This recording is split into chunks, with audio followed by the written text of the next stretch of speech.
Okay, so we're going to cast our minds forward 4 years and think about the legacy that our candidates would like to leave, assuming that they are successful in being elected, and what they're asking them, what the one thing they'd like to be remembered for.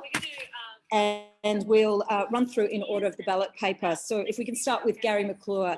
Gary, you've got 2 years to 2 minutes to answer the question. What's the most important thing you hope to achieve in your 4-year term? Thanks, Jacqueline. Well, the most important thing for me is getting things done in reasonable timeframes. Whether it's assessing upgrades to council infrastructure or dealing with planning or building matters or resolving community concerns, it must be completed in a timely manner.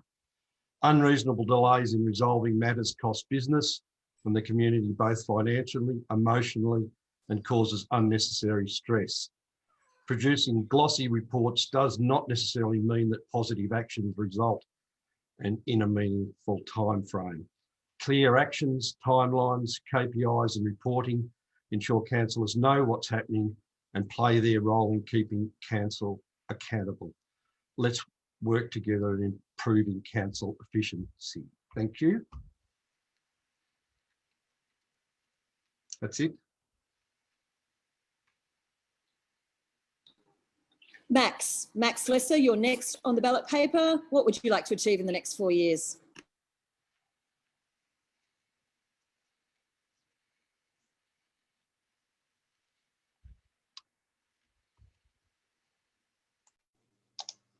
Right, I've had a bit of trouble with that muting. Okay, I'm away. I'm going to continue exactly how I've been going the last 2 and a bit years. And I'm the go-to person on the council to facilitate and progress ideas and projects through to fruition. And I'm also very good at large-scale community engagement. So I have those particular skills, and I'm very good at working in the team and making sure that all things happen. And the other great thing that I'm going to keep going is that the rules that the council operates under are the rules that I spent a fair bit of time putting together. So I'm going to be interested to make sure that the way the council operates keeps on going according to a set of rules that we have established, and that's the governance rules that governs all meeting procedures. And the main thing is, again, is the community engagement, which I'm very good at, and absorbing everybody else's particular ideas, working through them and bringing them up to some sort of conclusion and making sure that all parties are represented. And as I've said previously, every councillor has different skill levels, and it's a matter of combining them all together. And that seems to be what I'm reasonably good at doing. So it's just business as usual to keep on going and making sure that everybody gets heard in the community. Thanks, Mac. Now, if we can hear from Keppel Cassidy.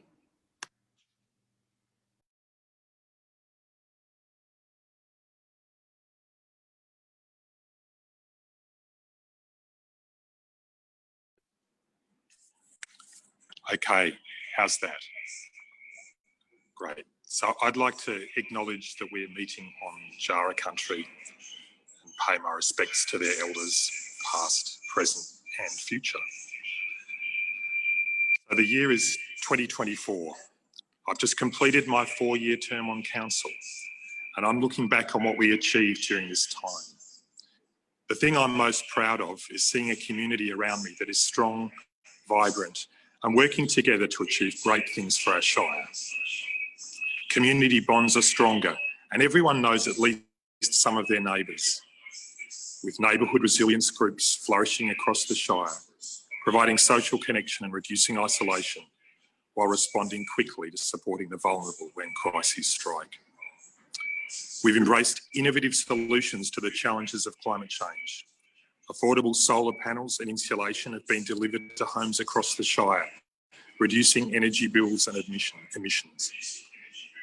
We have a better waste system that turns our green waste into compost for the community, and useful materials are recycled and reused rather than being thrown away. Working together, we've created more affordable housing for our Shire. The first groups of people have moved into their new affordable homes built by a local community group, on land leased from the council, while tiny houses are an accessible option for those who choose them. Our economy is thriving with a strong vision from council. The arts is now flourishing in our shire and bringing more tourists who stay and spend here. The new Hot Rod Museum attracts thousands of visitors each year from across the country, while our farmers are leading the way in providing top quality fresh produce to our community while restoring local soils. And our Jara people are recognised and valued for their ancient knowledge of their country, which is helping us to slowly heal our wounded bushland. Embracing the best of the old and the new, the Shire that we all love is a great place to be for all our residents. Thank you. Thanks.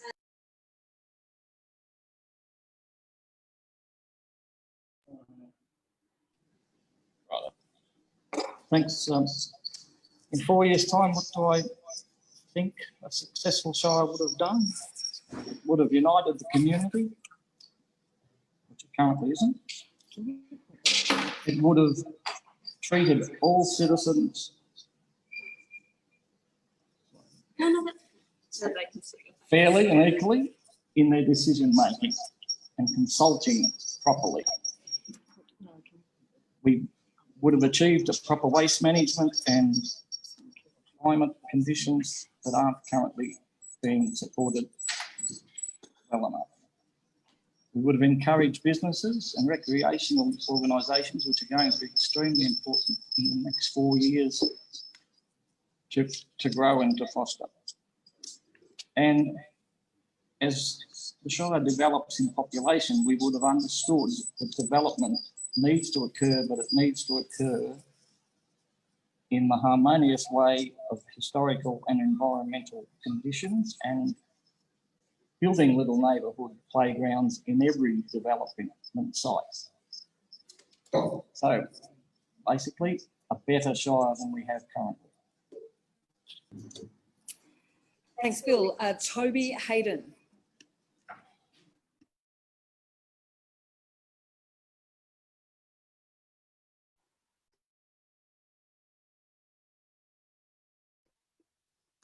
Thanks very much. And I'd like to join Keppel and acknowledge the traditional owners of the land we're meeting on, the Djadjawarrung people, and extend my respect to elders past and present. For me, it's all about people and the community here. It's, I believe, our strongest resource and our greatest asset in Mount Alexander Shire, the incredible people that live here and work here and have made their home here. And my goal over the next 4 years is to work as hard as I can with the people of Mount Alexander Shire to advance their interests as best as I can. We think about all the amazing organisations here, that the sports groups, the arts organisations and the artists, the amazing small business community that we have. I want to work with everyone to try and collaborate and cooperate to bring the best possible level of local governance that we can in Mount Alexander Shire. Specifically, I've made a lot in this campaign about working towards a happy and healthy community, and on health and well-being, on the arts and cultural heritage. I really believe that council can do a lot more to reach out and build better relationships to advance those areas. I also believe, however, that we really need to be very careful about money and expenditure. I like to think that in the next 4 years, we cannot see galloping rate rises. This has obviously been a very tough time for a lot of ratepayers in Mount Alexander Shire, and we have to try and work with every decision to keep the interests of ratepayers at the front of mind with all our decisions that we make. I also believe strongly in sustainable living, and we have a big challenge on our hands about how we manage our waste. We've seen a lot of various proposals from different candidates, and I think we need to look really carefully at what we do with our waste in Mount Alexander once the cells at the Castlemaine tip are going to close, which is very soon. But overall, it's about the community. It's about working with people to achieve the best possible outcomes that we can. I think we need to advance our competitive advantages where we can, and we need to promote the areas that people in Mount Alexander Shire rely on every day. Thank you. We have Stacey Rosselli. Hi everyone, thank you for tonight and the opportunity to speak. What I'm most passionate about for our Shire is youth mental health and taking good care of it. I'd love to see the development of a centre for where our teenagers can meet up, a meeting place where they can go and eat, games, whether it be little unpolitically correct, but pinball games, that sort of thing that kids just love to do, slot car tracks, the whole lot. And at that place, they would have access to mentorship where they could, for vulnerable kids who don't perhaps come from a fantastic home life, and these mentors could help to develop relationships with these kids, help to set them on the right track to find help for their particular situation or anxieties. A place for where these kids can be directed down a positive path for a better long-term personal growth. And yeah, just a go-to place, go-to people, and just a fun place to hang around outside of school hours, and yeah, get a whole lot of benefit from that, and hopefully turn out to, yeah, down a better path than what they might head otherwise. Thank you. And now we'll hear from Susan Mayfair.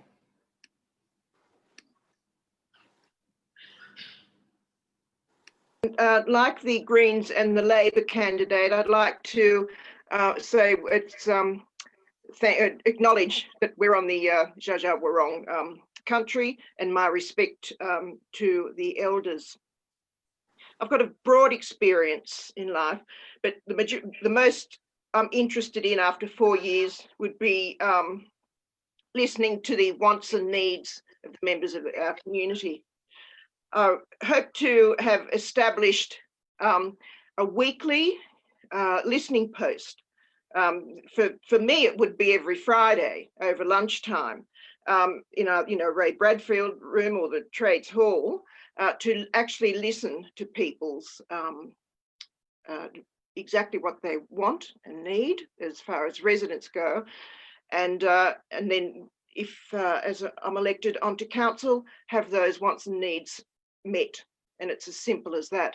It's the rates are paid by ratepayers. It's their money. It's their council, and I don't think it's too hard a thing for the council to organise to have those wants and needs met. Also, we need to freeze the rates at the moment. It isn't any good. Rate rises are set now to 2.5% or something, which is just nothing compared to the 8.5%, which has been the experience in the past. So we really do need just to freeze rates and get ourselves back to normal. We're just a small country town, and yet the rates here are triple what they are in Melbourne and 4 times what they are in Sydney, which is just astonishing. And yet we've been waiting 4 years for this particular council to do something about the tip. Nothing. So what we need, be suggesting that we find somewhere, dig a great big hole, put some equipment in it, so we can draw off the ethanol as a fuel source. We need to open up for business, really big business. Is how we'll be trading. Thank you very much for the opportunity of being here. Thank you. And now to hear from Michael Johnson.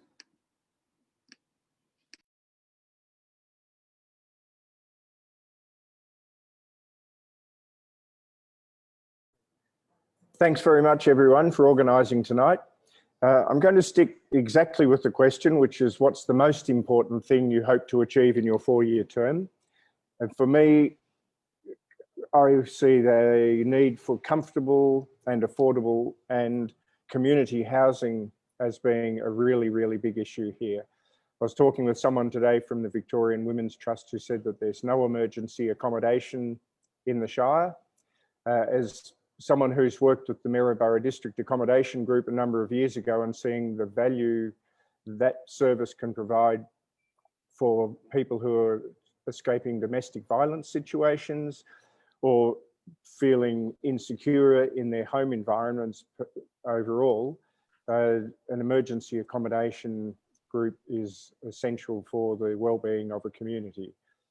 It's something that would need to be done in conjunction with state and federal government. It's not something that the local council has the funding and resources to do on its own.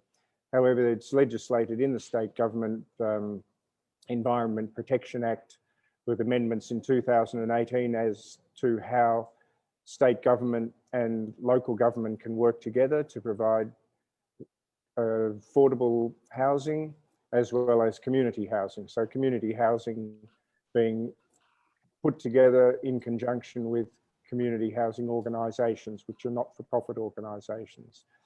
So at the end of my 4 years, I'd like to see that we have a thriving community housing, affordable housing and emergency accommodation situation in the Shire.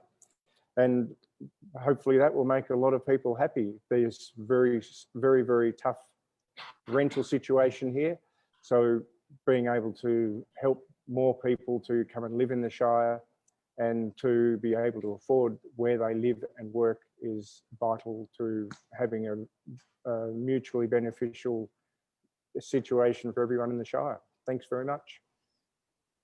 Thank you. And now Rosie Anea. Hi everyone. I would also like to acknowledge the traditional owners of the land on which I live and work, the Dja Dja Wurrung people, and recognise their continuing connection to land, water and community. I pay respects to the elders past, present and emerging. 4 years, in 4 years, what would I like to see? I think what I would most like to achieve with my time on council, if I'm lucky enough to be elected, is a sense of a more open, transparent council that communicates with the community that they live in, the people who actually care about the things that council are making decisions about, and make sure that not just the loudest people with the most passion are getting listened to, but everyone is being consulted. Issues are actually going to affect. I'm a really big believer in listening to people, and I think that's a real strength that I would bring. I want the decisions that council reaches to be transparent, so people know why council comes to the conclusions about things that it does, because as a normal person, I often don't know. So I'm really hoping that with my time on council, I can help make things more transparent and help with communication. I'd also like to keep council on track for its plan to be carbon neutral by 2025. And yeah, that's about it from me. Thank you. And now for Hans Pars. Hi.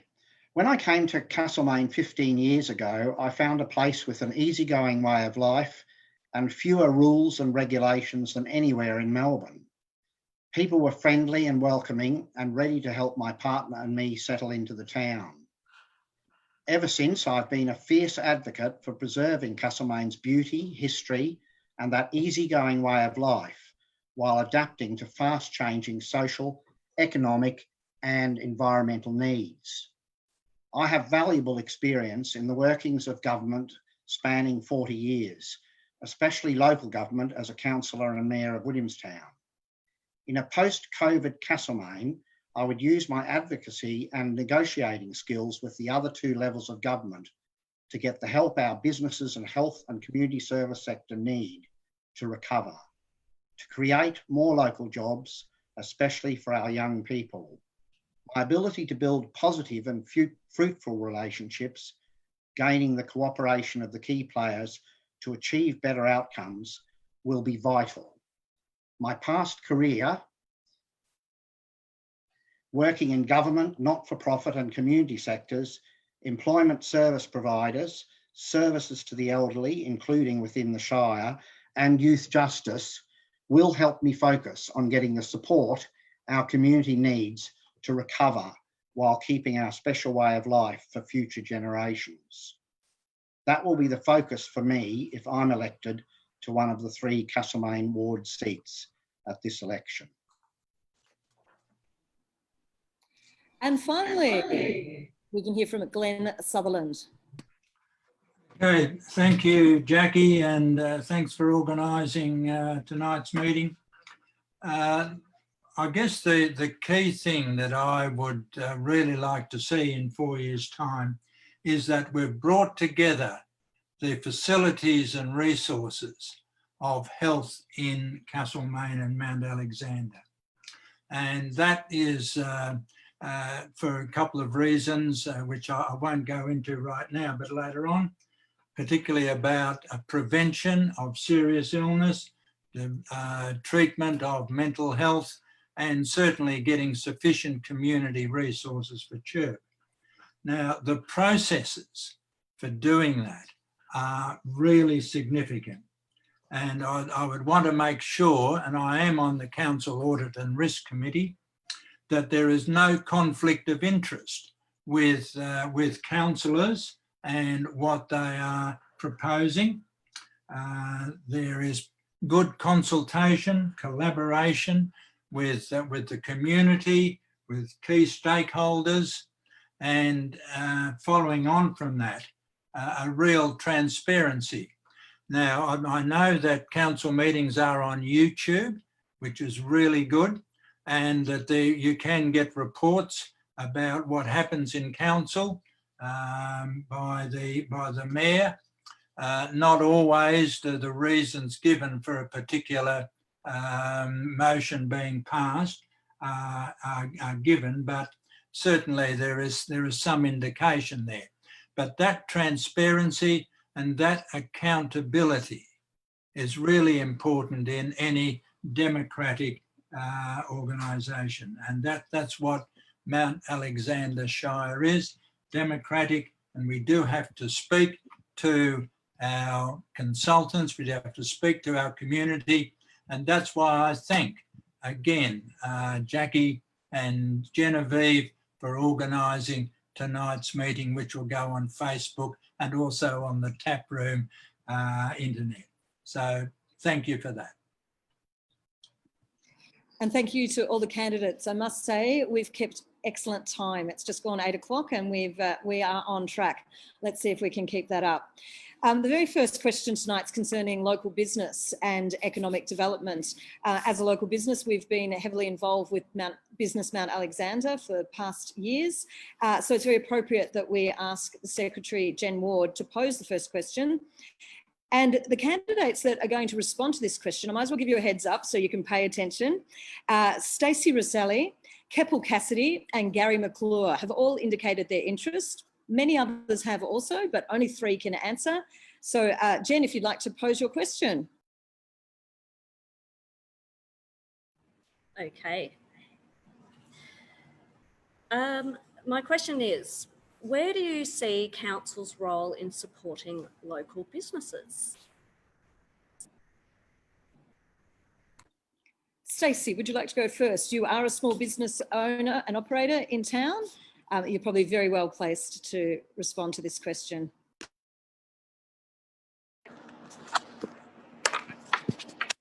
Thank you. Yes, I am very passionate about local business in our Shire. I'd like to see a lot of support from council to small business, checking in to make sure everything's on track. If there's anything council can do, whether it be signage, car parking, obviously outdoor dining, all the rest of it's going to be quite an issue in coming months. And also, more importantly, is inviting new business and industry to our Shire, finding more zoning for industrial land. That's the only way I can see that we can really get some secure long-term jobs in our Shire, and which will also help people to get into the housing market, which they're locked out of at the moment. That's about, yeah, all of it for me. Thank you. Thanks, Stacey, and short, sharp answers are most welcome. On that note, Keppel.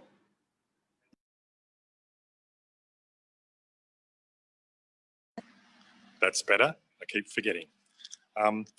Look, I think that there's a number of things that council can do to help our local economy and our local businesses. One of the really positive initiatives from the last council was increasing the weighting on our tendering process for contractors, so that it's gone from 5% to 20%. So what that means is that it gives an advantage to our local contractors in any contracting process. It doesn't mean they get a free ride, but it means that they've got a foot in the door already. And there's a lot of benefits to using local businesses and local contractors for council tenders. because they know the area, they know the people, and there's clear benefits there. Another area I think we could do a similar kind of thing would be for council to prioritise using local produce, so food from local farmers and local food producers for council events and catering, for instance. I'd also really like to see council getting on the front foot in developing a new arts strategy. This comes under arts as well, but it's very much relevant for business because our arts industry they produce the gold of this community, and we really need to make the most of the gold that our arts community produce. I think we can attract a lot more arts-based tourism to our shire if we really invest the time and a good strategy, good plan for getting people here to see our great arts festivals and events so that they can spend their tourist dollars here. Thank you. Thanks, Keppel. Gary, final contribution. Now, I believe you were involved in an early incarnation of Business Mount Alexander. Yes, I was. Thanks, Jacqueline. My comments relate really about recovering from COVID with economic development, and my comments earlier about timeliness goes to the heart of that. The vibrant arts, hospitality and tourism and small business community have really suffered badly during the recent pandemic and will need extensive creative support to recover. I would encourage council to assist engaging with these small businesses and artists to address how we could assist those enterprises that have struggled financially and support them with the easiest path to recovery. Things like assisted and easy permit systems to operate outdoors, assist businesses with grants if and when they become available and make sure they become actions, not reports. Being proactive in monitoring health and well-being with these businesses and ensuring that they're all okay. Tourism in Victoria will thrive after lockdown, and our businesses need to be ready and able to handle the hordes of tourists looking for an opportunity to enjoy our local food, beverages and attractions, particularly the tap room, Jacqueline. Because of COVID, next year's Castlemaine State Festival is going to be very much a local and state community-based event, highlighting our talented artists and performances. So now we've got an opportunity for council to engage with the festival, to give them maximum support and ensure next year's festival is the best one ever. A wonderful way to get the Shire going and support the event is to present the town in the best possible way, make the town look like a festival is happening, and ensuring that all our local artists and businesses are included and given as much support as they need to be ready for this influx of festival goers. Let's have a great party and celebrate the town. Thank you, Jacqueline. Thank you. Celebration and party. It sounds just up my alley. And I think that Business Mount Alexander might have a little bit more to say about that in coming months, how local businesses can get involved with the festivals. Big shout out to the Fringe Festival as well. Okay, the second question we're looking at is waste management. And again, this is something that came through very strongly on Castlemania. We're actually going to take some of those comments from Castlemaine now. They'll be forming the basis of the question. And the candidates that have indicated a lot of candidates were really interested in waste management. The ones that we're asking to respond, Toby, Hayden, Bill Maltby and Susan Mayfair. Now, candidates, if you are ready to follow on from one to the other, by all means, I don't need to call your names, it's not school. But this is some of the feedback that the community has regarding waste management. There's a suggestion that council provides at least one free hard rubbish collection per annum or a free hard rubbish drop-off at the tip. And those that take their own rubbish to the tip, because there is no roadside collection available, should be given discount tip vouchers. It's also been suggested that we put the tip back into public hands and not privately run, and access the timbers, metals for those who wish to repurpose. There should be better management of our tips, says one commentator. There's way too much being trashed when our community can and is so good at recycling.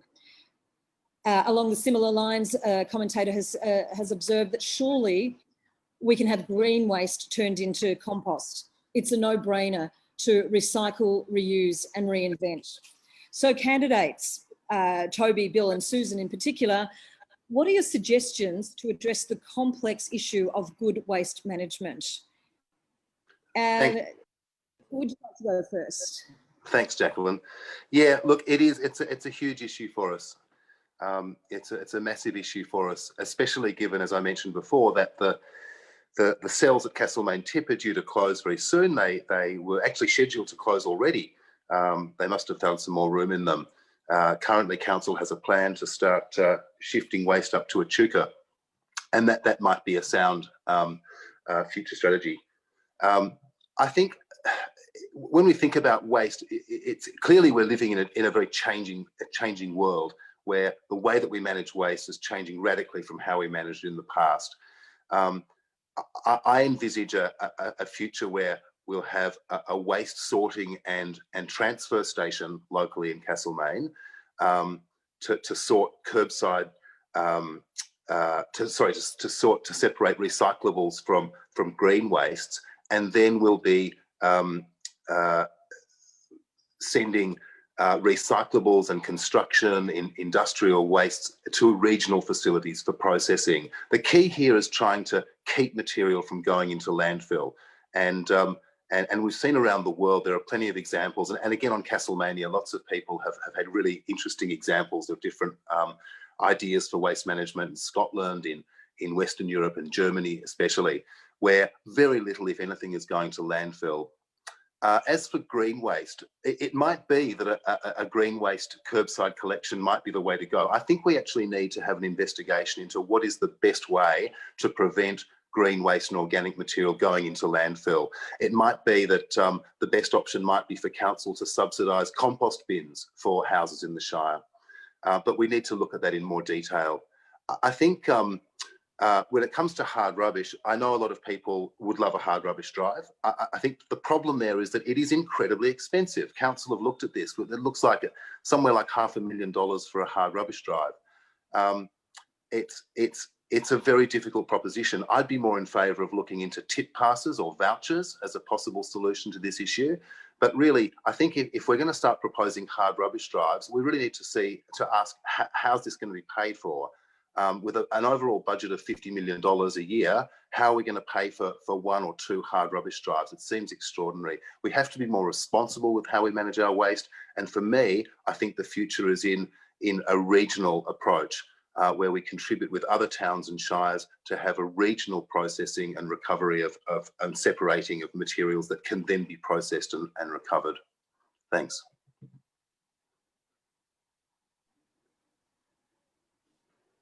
Bill, if you'd like to contribute. Thanks, Jacqueline. Sorry. Better. The hard rubbish collection is correct, and it should be biannually. And to suggest it's going to cost $500,000 is fine. You just adapt your budget to spend it on that rather than something that might not be necessary or as important. And if the council starts collecting it, once again, you'll be readjusting their workload so that it works. Giving vouchers isn't going to help somebody that hasn't got a car to get to the tip. The other thing is that the management of the tip needs reviewing. Simply recycling the timber should happen. Now, if somebody's collecting it on the nature strips and then taking the tip, it's going to be stacked in a separate area rather than currently it's all just thrown into one big hole.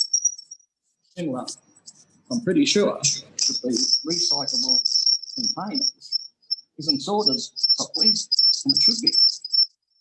So waste management is a very important issue, and it can be done.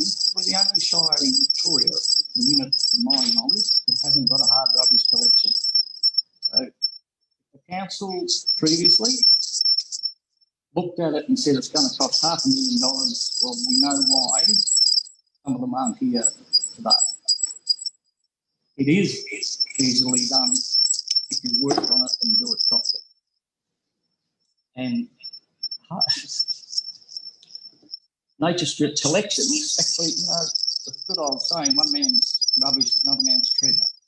I'm pretty sure that some people would gladly take up something that somebody's put on the notice and help them along in life. Thanks. Thank you. And Susan, don't forget to unmute. So, sorry, there was a, Bill, when you were speaking, there was a whistling. So I don't know if anyone else heard that. I kind of agree in one for a hard rubbish as far as waste is concerned, which is our really biggest problem, waste and water. But an annual hard rubbish collection, I don't mind it from a recycling point of view, because I come from Sydney and Melbourne, and whenever you put your hard rubbish out, 2/3 of it's gone overnight anyway. So I think it's not a bad thing to do.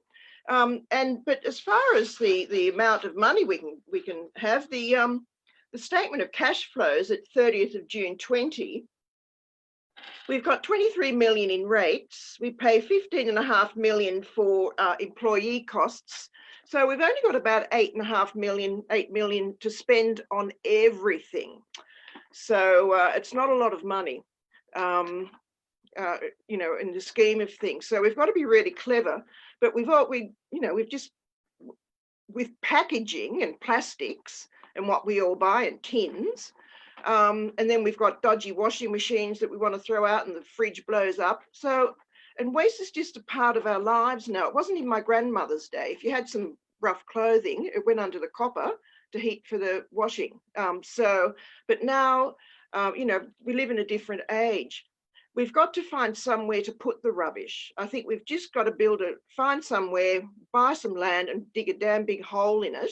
But we've also got to be clever. I had the pleasure of living in Austria in the late 90s, and they've been doing it for 40 years. They just, you know, they've got, not that I've been that far into it, but they have extractions from their rubbish, and it's called green gas. And that's how they, you can buy green gas or natural gas. And the majority of people have green gas.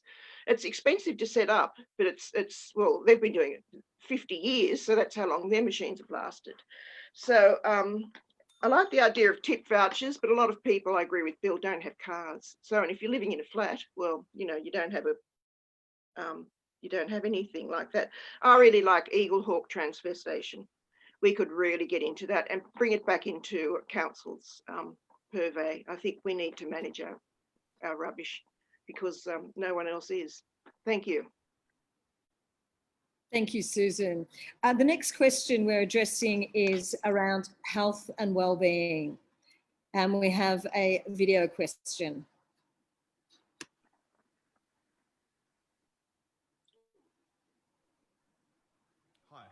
Jeremy Folsom-Holt, Hope Assistance Local Tradies, and I have a two-part question for the candidates tonight. Firstly, what can the candidates tell us about mental health services in the Mount Alexander Shire?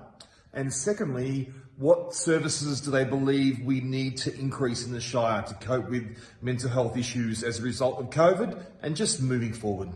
Thank you. Thank you, Jeremy. Okay, so that was our first video question. I'm sure we'll nail the technology by the time we get around to the next one. Okay, and the candidates I should have advised in advance, Glenn, Rosie and Hans. So Jeremy is asking, are you aware of the mental health facilities and the services that are available in the Shire, and what should council be doing to support good mental health? Rosie, would you like to go first? Hey, thanks, Jeremy. Great question. So for mental health services in our Shire, we have a lot, but never enough. There's always going to be gaps. So we have a lot of fantastic private psychologists. We have some free counselling accessible at CHIRP. We have at the high school, the council runs Teen Mental Health First Aid for all Year 8 and Year 11 students, and I'm lucky enough to be an instructor in that. So that's teaching young people how to help themselves and their friends with developing mental health problems. What we lack really in our Shire is services talking to each other. So a lot of the time in the mental health sector, what we run into is siloing, which is when lots of great organisations are doing fantastic work, but they're not talking to each other enough. So what we really need to do here, I think, is encourage collaboration between services and make sure that everyone is really on the same page.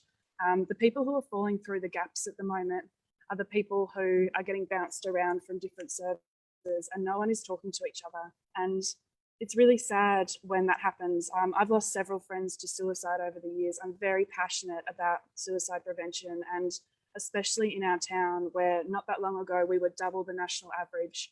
We need to do more, especially around older men, to prevent suicide, because older men are at greatest risk in regional areas. We need to get people talking about it. We need to make sure people are not falling through the cracks. And we need to make sure that all this great services that we have, and hopefully a few more, are talking to each other and running a really collaborative approach. But one of the main things we also need to do is just let people know that it's okay to talk about things. It does not have to be shameful, and you are not alone. We need to support each other. We need to be a community who makes it okay to talk about mental health problems, whatever age you are, whatever gender you are. We need to make sure that it's okay. Thank you. Thanks, Rosie. Hans, could you please address this issue of health, wellbeing, and particularly around mental health services? Yes, thank you for the question. Yes, I was certainly aware that CHIRP provides mental health services, not aware of other services in the municipality. Have touched on this when I opened the Shoreway Employment Services office in Castlemaine way back in 2009. And what I was doing then was what was called commencing people into streamed services. And we had quite a few who were at that level 4 stream services. And amongst those clients, there were some with mental health issues and also alcoholism and drug dependency. So it was a matter of identifying the need and then making an appropriate referral.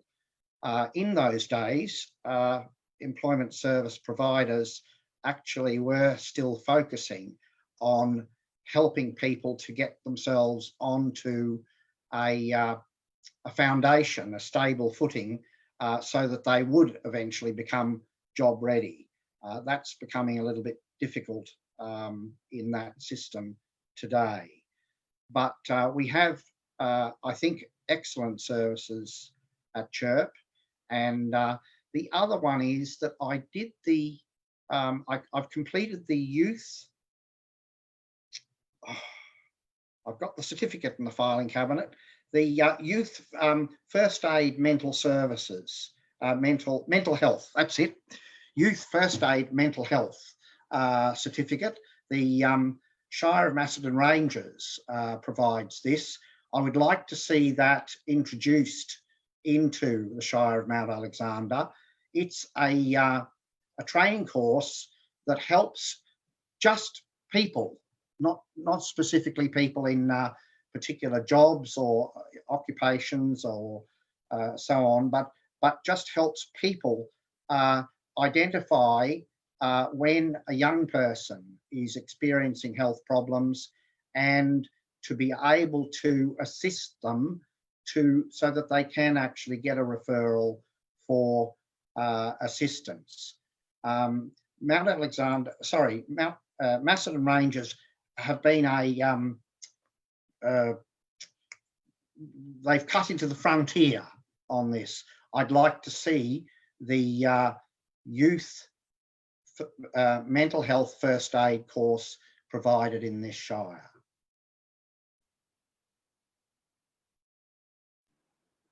Thanks, Hans. Glenn.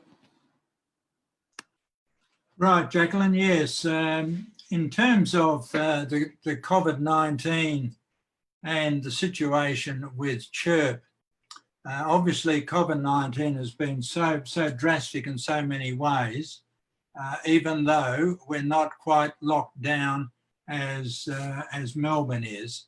But even so, there has been that isolation and unable to sit down with a coffee people for a couple of months. And that affects older people and as well, obviously, as younger people. I know there has been, and as Rosie said, actual programs for school-age children.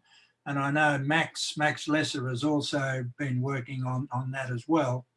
And I was so pleased to know that a previous Australian of the Year, Professor McGorry, who was very much about the prevention of later mental health issues by really establishing various systems for teenagers and young people. And Professor McGorry has really developed that across Australia and certainly within Victoria. And it's something that, you know, we could partner ourselves with here. I think the idea of prevention in healthcare is something which has been a bit underfunded and been quite underfunded right across Australia, not only Victoria. And so I would really like to see CHIRP, which has obviously had a lot of financial issues, being able to merge with Castlemaine Health. And Castlemaine Health was where I was president for a few years and was able to get the second operating theatre at a cost of $10 million by advocating with the government on that.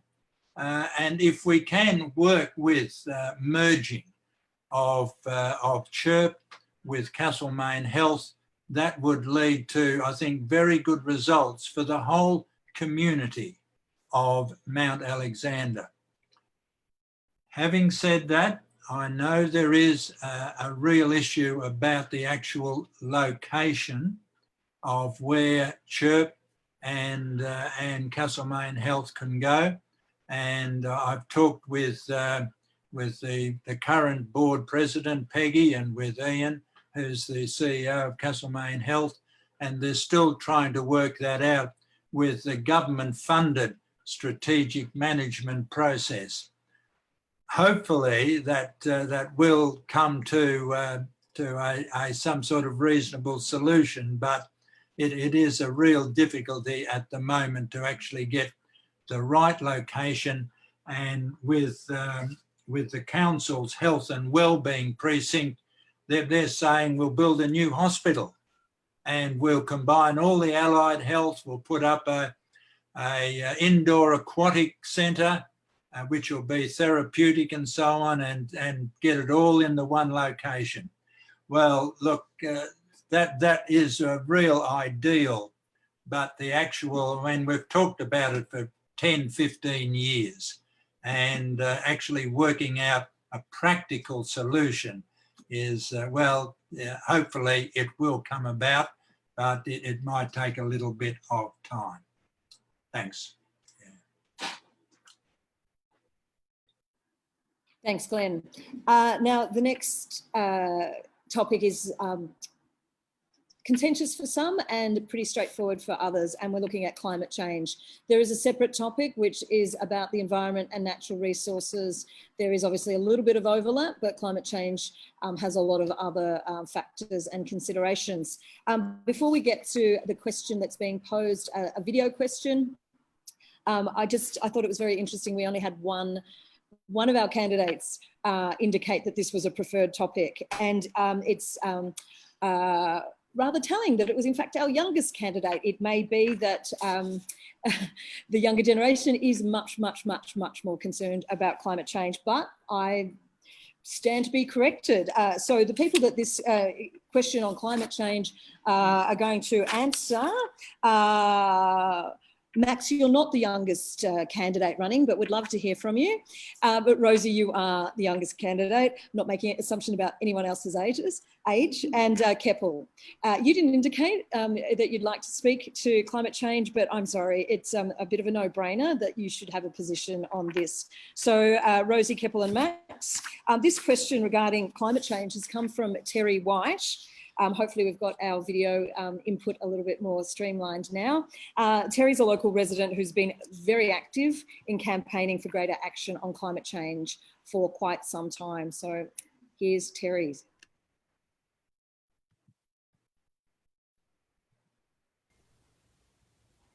First of all, thanks for standing. This council has set itself the task of zero net emissions by 2025 for all its operations. And our community is working on a plan to reduce its emissions to zero net by 2030. Are you prepared to provide a written assurance that you will give these two initiatives your full support if you become a councillor?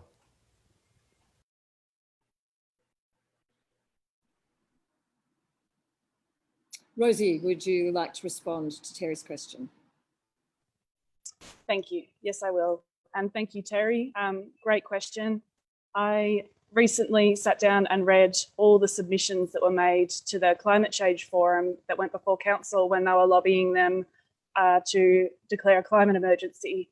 And Terry's was one of the submissions that I have right here in front of me because it really, it really touched me, and I really needed to engage with climate change on a local level and hear what people had to say. And reading those submissions was fantastic. There is one, though, that is my favourite. And I actually spoke to this lady yesterday because after reading it, I felt incredibly moved by it, and I needed to call her and say, hey, I'm incredibly moved by this. I know this is weird, but I'm going to call you. Firstly, though, I will answer the question. Yes, I am committing to both of those things. I will never not try and do things to make climate change not so scary. I am a mum. I've got 2 young kids. I bought a picture of them to stick on the wall next to me to give me some strength because I was very nervous. I'm terrified for their future because things are pretty bad out there. I am the youngest candidate running, and I'm a young mum. I've got these 2 beautiful kids, and I want them to have a future that is not terrifying. And I think the reason I sometimes don't look into climate change enough is because I'm scared there's nothing I can do.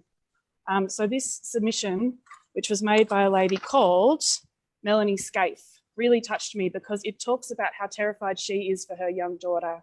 And I've got a real sense from her as she talks about running into other mums and dads in the playgrounds who are clutching at keep cups, recycling our soft plastics, growing vegetables, shifting our super to ethical funds.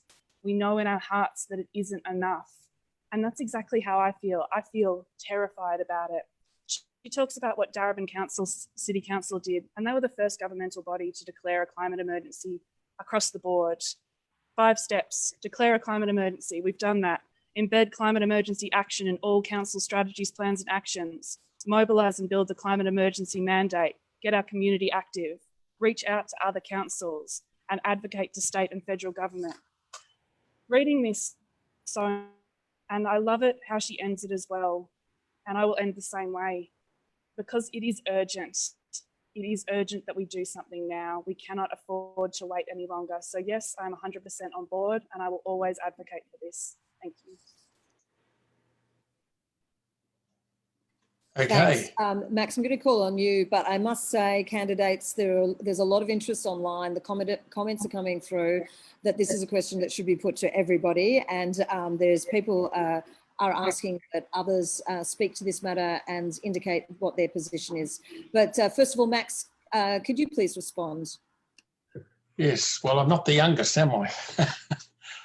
But look, it was interesting to hear from you, Rosie. Look, I'm obviously still a councillor. I've got a code of conduct and I'm in caretaker mode. So on that, all I can say is that council did make its position clear and put in a range of actions, and that's for everybody to see. I can't promise anything or do anything in the future because I'm covered by that code. But what I can talk about briefly is the history of this one. And if there's one thing I've managed to do in my 2.5 years was to get that forum up and running. Now, that was a first in Victoria. No one else had done it.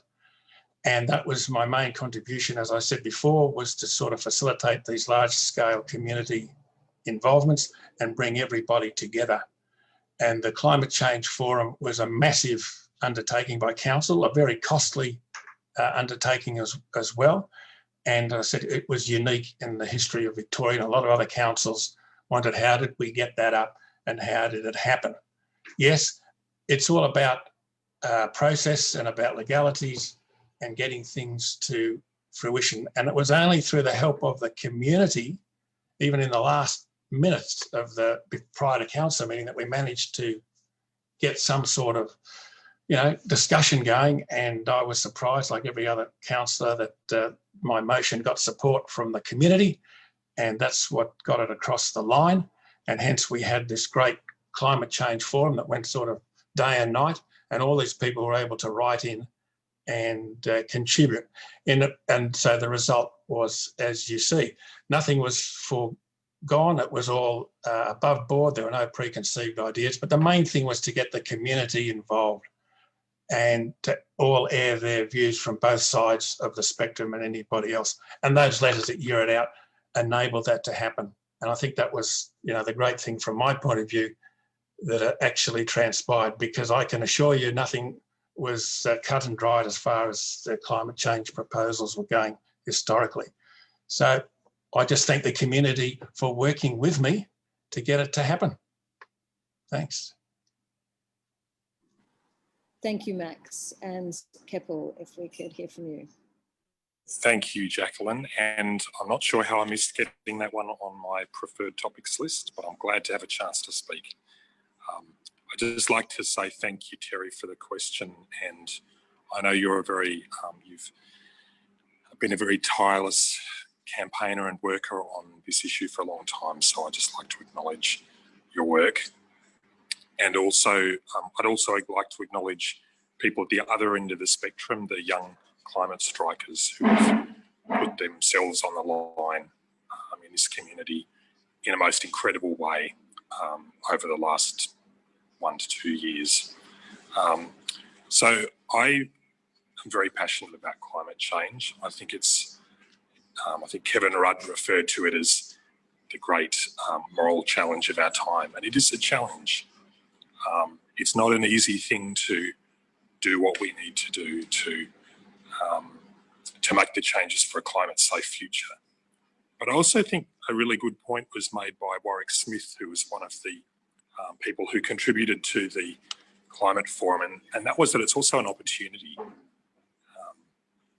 It's an opportunity for us to reset the way we work together as a community, what our priorities are, and rather than a headlong rush into material, acquiring more material possessions, more and more consumption, we can reset to how do we live together and how do we connect with each other to have a good life, but at the same time to protect our planet on which we depend. I'd like to pay tribute to Max and to the other councillors for the Climate Emergency Forum. I think it was a wonderful step, and I think it does model the way forward for our community, which is working together, coming together to work out the best solutions.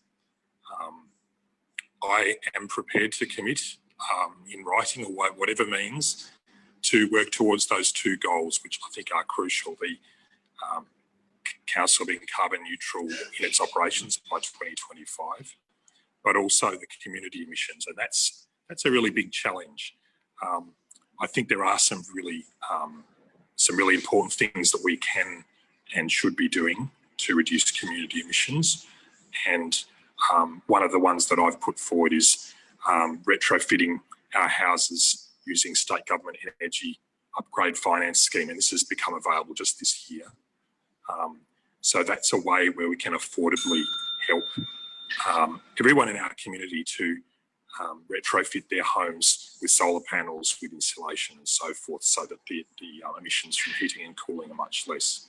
There's a lot more we can do. I think new green waste bins are crucial. The way we recycle and upcycle, regenerative farming. There's lots there's lots that we can do. So I really want to get started. I'm looking forward to it. Thank you. Okay, so I'd like to throw this open to the floor. As I say, there's a lot of interest on Facebook. This is a very important topic, and I'd like to hear from other candidates. I would want to acknowledge some of the young climate strikers, the students striking for climate, have been commenting. Thank you for the action that you're taking.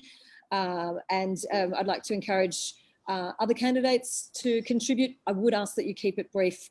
We've still got a few more questions to get through. So anybody would like to... Thanks, Jacqueline. Yeah. Who's that? Oh, sorry, Toby. Thanks, Susan. Look, just very quickly, I just wanted to say that, firstly, thank you to the climate strikers for all the terrific work you've done in bringing this to the attention of a much wider audience than just Castlemaine. This is such a critical issue. Of course it is. It's massive. And a lot of people that I speak to have a kind of a sense of, well, what can a local council do about climate change? And I just wanted to quickly use a few seconds here just to set out what I think a council can do to address climate change. Council has a very important role in advocating and lobbying state and federal governments. I think people sometimes miss how important local government is as a voice for community, as a kind of a lightning rod for community sentiment through to state and federal governments.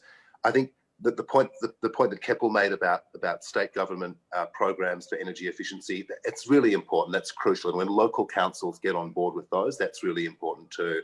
But remember that it's local government which is the grassroots form of government. It is us at the local government level that have the most connection with on the ground with citizens. And so I think that the role that the Shire can play, and again, credit to Max for getting the Climate Forum up, that the role that local council can play in allowing those voices to resonate, in encouraging those voices to reach to Canberra and around the world is really, really crucial.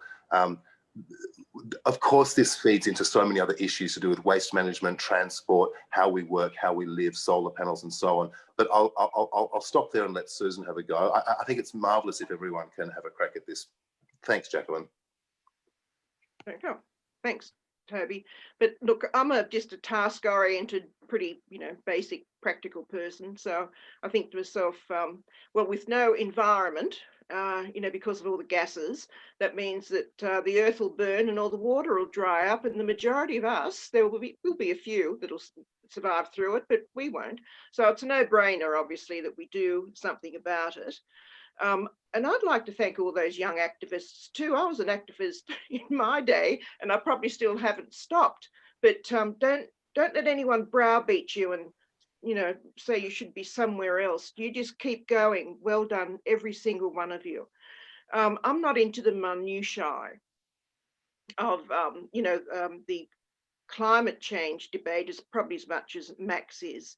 But I'm happy to sign whatever it takes. I'm happy to march behind you and support, an environment where we can breathe fresh air, have water to drink, and that the wildlife and the rest of us can survive. Thank you. So that's a yes from you, Susan. Oh, We're getting quite very a few big yes. Yeah. Gary, I'd love to hear from you. Thanks, Jacqueline. Look, I'm Terry. Thanks for the question. And look, I'm happy to commit to this. I think it's something we have to do. I share Rosie's concerns. I've got children and grandchildren that I don't want to hand over a world that's with all these issues either. We have to do something about this. I've read reports. The thing that surprises me about this whole issue, and particularly council, and I go back to this timeliness issue again and again and again, is some of the earliest reports that I've read go back to 2014. And here we are 6 years later, and I know council has addressed a lot of issues in relation to meeting their challenges with climate change, and shifting waste out of the site is one way they've achieved that out of the boundaries of the Shire, and I really just believe that's papering over the issue. They've got to start dealing with this waste within the Shire boundaries, and the most important thing is we've got to start educating our communities how we're going to start dealing with organic waste and other hard rubbish issues. We've got to start doing it locally and deal with it here. Thanks, Jacqueline. Great, thanks. So I do want to add that Democracy for Dinner have undertaken a survey, and I know that climate change and many other pressing matters have been circulated, and the opinions and positions of candidates have been collated. I believe those results will be published in Castlemaine Mail, so we will be able to get more forensic information from our candidates. But I have had a number of requests. Hands, yes? Yeah, I see climate change as our greatest challenge, and I want to say how proud I am of the many young people in our community who have made this issue front and centre. The declaration of the climate emergency in our Shire was brave and forward-thinking, and reflected that leadership given by those young people. There are many ways our council can lead us towards net zero emissions. I'll just mention one. The planning processes give us an opportunity to promote climate action through sustainable building and renewable energy. Each application can be steered in the right direction within the overall planning scheme and the relevant legislation. For my part, at home we have solar panels and batteries. okay. Jacqueline? Thanks, Glenn, that'd be great. Okay, right. Just about the current collaboration, which is working between the Mount Alexander solar homes, for example, and the sustainability group. Each year, the record is that there are less than 5,000 tonnes of carbon emissions per annum. 5,000 tonnes less per annum. And so putting that particular goal, that time goal of 5 years, it is so good. And I have to say, much better than the federal government, who are very vague about the decades that we'll need to take to achieve zero net emissions. So it's really good to have such a short-term goal, and that really develops our action and our cooperation. Great. Now, Bill, I noticed that you've got the camera at the ready, and I'm sure people would love to hear from you. Thanks, Jacqueline. Look, now I dropped the camera, didn't I? I don't know anybody that doesn't acknowledge there's a climate crisis. The fact is that we all have to work to fix it. The council has set targets, and that's good. Government set targets. It's up to the individuals and governments to continue to work to bring it down. And that is just common sense. So I'm happy to say I'll work towards those goals without doubt, because everybody I know acknowledges there is a problem. Thanks. Terrific. Now, before we wrap this up, is there anyone else? Michael? Wonderful. Thanks, Terry. Yes, you'd have our full support. And I think when I say that, I think I can speak for everyone that it would be our full support. Whoever gets voted on the council will support in any initiative to bring council to zero net emissions by 2025 and the community by 2030. The state governments around Australia have committed to zero emissions by 2050. That'd be great to see the federal government also following a similar path. I think there's some important things happening around the world that we can take on board, such as a few years ago, Japan reached the point where they had more electric chargers than they did petrol Bowsers. I think it's also an initiative that's wonderful to see the Mount Alexander Shire Council involved in working with other municipalities to see how we can organise electric chargers around Victoria, that then there's a nice pattern going that you can move from one municipality to another and know where the chargers are. It's bringing it back to what we can do here at local government level. is an opportunity for council to work with developers for new projects. For example, the new supermarket that's being proposed to go in Duke Forest Street corner, to ask all new applications to show how they will achieve zero net emissions. It was great, as everyone's pointed out, to be able to acknowledge the work being done by the climate change for schools, the strike for schools climate students. We were down the street the other day doing a fund our future, not gas. It was a cold, wet day, but people came along and showed their support by bringing yellow flowers. So the community's already on board, as well as the students being on board. I think the council has a role to play in listening to community concerns. 72% of people recognise climate is a problem in Australia, and a lot of people would like to see how council can work towards achieving zero net emissions, and I feel that our planning applications is a good place to start.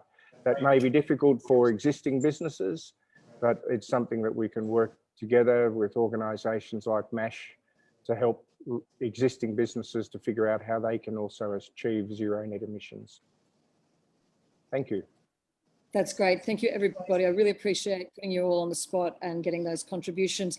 It's also been really well appreciated by our viewers. We've got comments here. As a community, we have to do this, not just council, it's going to take all of us. Somebody else has said, it's nice to see common ground on climate. It should be above politics.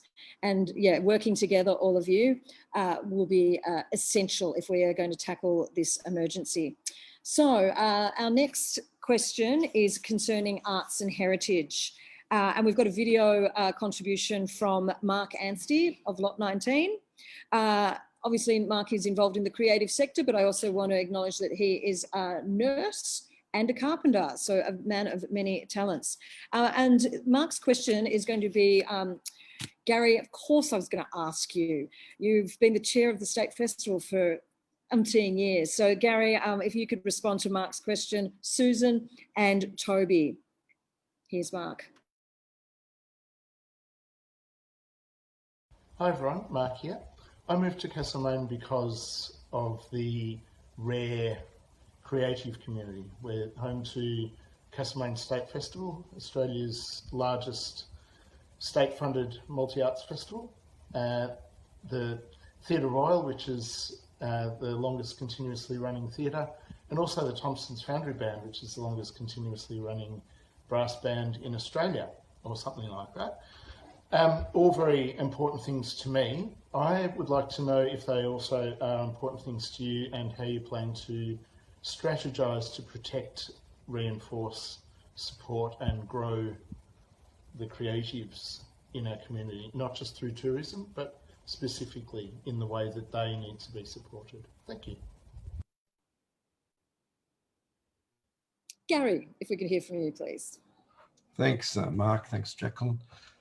Look, it's not something I've prepared a lot of answers for, but look, I mean, I think my record stands with my work with the Castlemaine State Festival over 20 years on the board and chairing that organisation. Lyndall and I have both had a strong interest in the arts community right across the Shire. We've got a passion for it.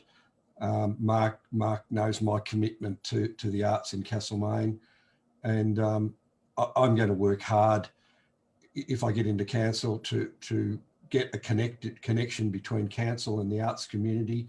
I think the Castlemaine State Festival, it's recognised as one of the top 7 festivals in this state. I don't know that a lot of people understand that, but it is one of the best festivals in the state and we need to get behind it. I think the council gets away with their contribution to the festival quite cheaply, and I think they need to put more into it. And we need to get right behind our festival. I think it's one good way of supporting the arts biannually, but I mean, I think there are a lot more things that can be done during non-festival years to support the arts community in Castlemaine. I'll work hard. I think my record stands with that support. Thanks, Jacqueline. It does indeed. It was a a bit of a no-brainer asking you, Gary, but I'm glad to hear you've got that insight and can help council gain that insight too. Susan, let's hear from you about arts and heritage. Yeah, oh, thanks. The arts are important to me. I always wanted to be an art teacher, so and wasn't allowed by my parents. But the festival is huge and has been for a long, long time. And God bless Fee Broadway for her efforts in that. Although I must admit, I did come down here once and heard the symphony in a tin shed, and that was just absolutely wonderful. And it's a shame we don't have stuff like that now. But anyway, I'd like to see stuff like that back. But look, if we could get some decorations or something, I'd like to see us with a Christmas tree in Victory Park. But I mean, why can't we just string up some, paper tinsel or something through the trees and say, hey, here we are, or stuff like that to support the festival. And the Theatre Royal, I love. And I think as far as council goes, we could sponsor. I'd like to see things being sponsored like, kids and young people getting into making films. And my battery's getting low. So, oh.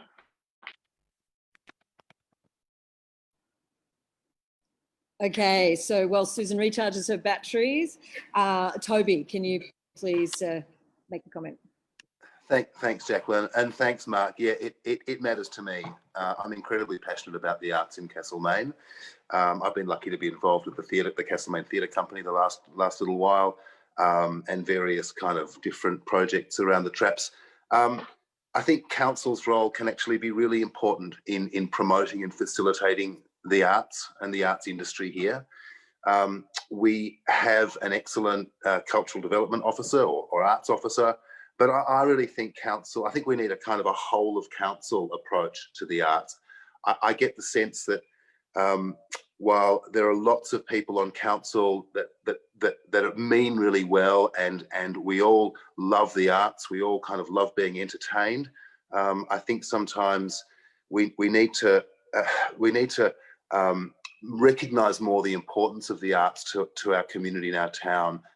The arts in Castlemaine are probably our greatest competitive advantage, and arts tourism is really critical, and that's one thing, and we can certainly grow that, and we can improve the livelihoods of so many artists by doing that, but also we can support the artists in our community.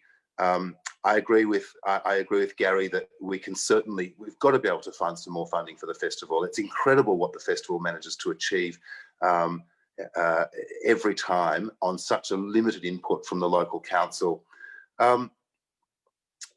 If we just think about how great this town is, the arts institutions, we think about an example like, the venues we have around town. I mean, the tap room's one, but there are so many great venues. You mentioned the Theatre Royal, those great institutions like Thompson's Foundry Band, like the Castlemaine Theatre Company, just celebrated its 60-year anniversary, or like Main FM. And what an incredible institution Main FM is.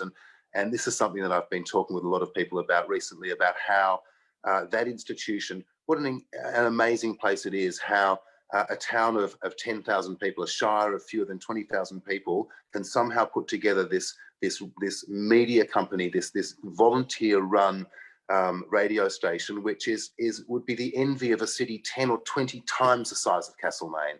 We have an enormous amount here. We have so much to offer.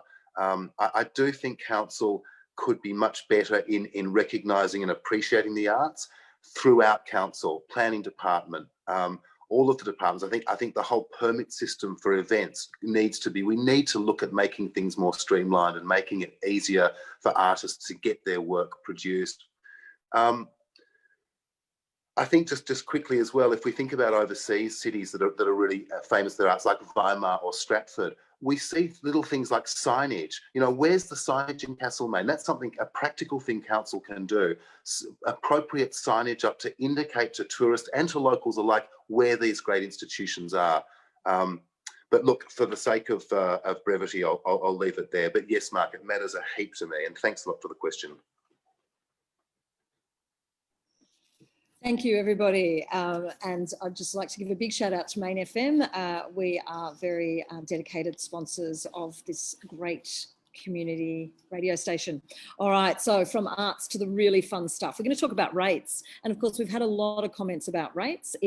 I think if I asked all of the candidates what the top things that they're hearing from their constituents, rates does come up again and again and again, but it is a mixed bag. And we have an email question tonight from Andrew Suddick.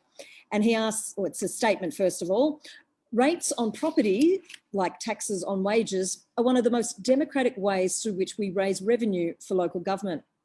They are consistently applied so that the greater value of your property, the higher the rates you pay. Rates contribute to roads, rubbish, parks, sporting facilities, and an endless supply of community good. Why is it then that local rates are so contentious and hugely resisted by the community? As a councillor, how will you ensure that rates are fair, expenditure is transparent, and that ratepayers understand what their money is being spent on? That's a pretty meaty question and comment. And the candidates to respond, Stacey, Bill and Hans. And guys, just keeping an eye on the time if we can keep these nice and brief. Big issues, short comments.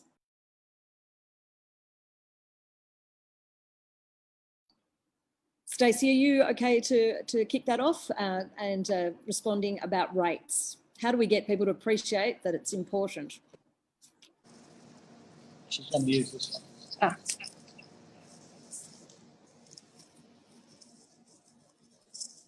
Thanks for that question. Rates are very contentious amongst most of our ratepayers. My main point with the rates at the moment is the increase that we've had when so many people are struggling just to pay their mortgages and all their other household bills.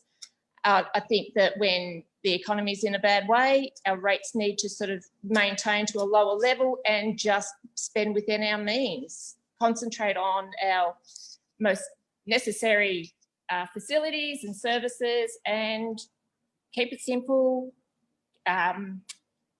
Yes, let people know where the rate money is going because there'd be more appreciation that way for the money that they're paying into the council. And yeah, that's about it for me. Thank you. Well, while you've got the camera there, Bill. Thanks, Jacqueline. Rates are contentious because people don't or can't see where the council's actually spending their money. It's as simple as that. Rates are an important part of council fundraising, but they're not the full budget. This year, people will know I said we should have a rate freeze. We should have had it this year, not next year.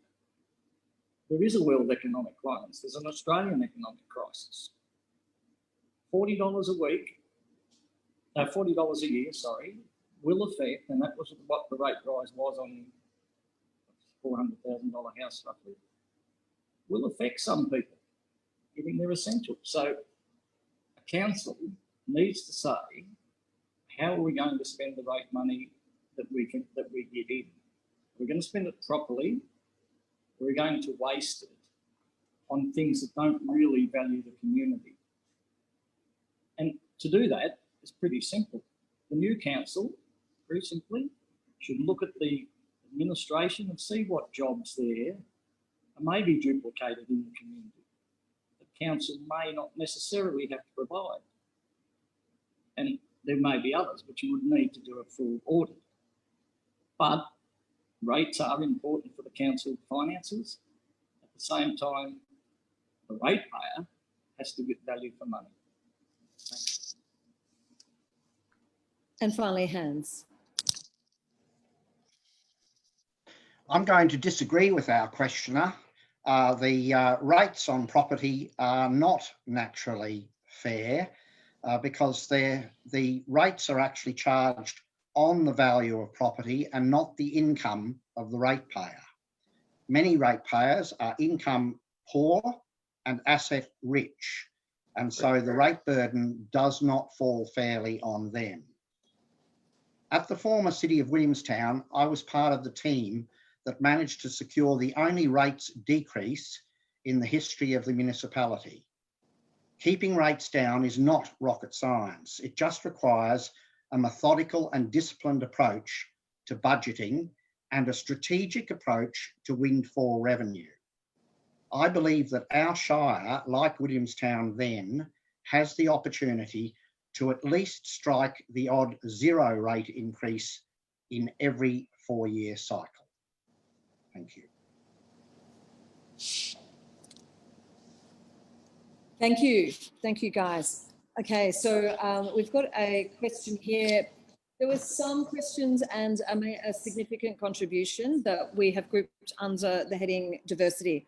So representing some very important and significant communities, LGBTIQ, our Indigenous communities, our youth, and our culturally and linguistically diverse communities. So a few comments from Castlemaine. There was quite a number of people wanting to see greater diversity amongst candidates. The first question is quite pertinent. I think there needs to be some more youthful types. Well, you're all a type of youth, the old type. Is there anyone here under 50? Asked this commentator. I'd vote for an Indigenous member if only there was one available. I have noticed a very conservative and extremely middle-class group in the last few years. This can lead to a very narrow view of the world. How many of our candidates are from culturally diverse backgrounds, are disabled, are LGBTIQ? So I guess the issue is, what can council do to be supporting a diverse community? And we have a question from Main FM radio presenter and local resident, Shireen Flo. Hi, I just wondered if the candidates had thought about LGBTIQA inclusion in their decision making, and if elected, whether they'd be interested in attending the Mount Alexander LGBTIQA+ steering group that has a council representative.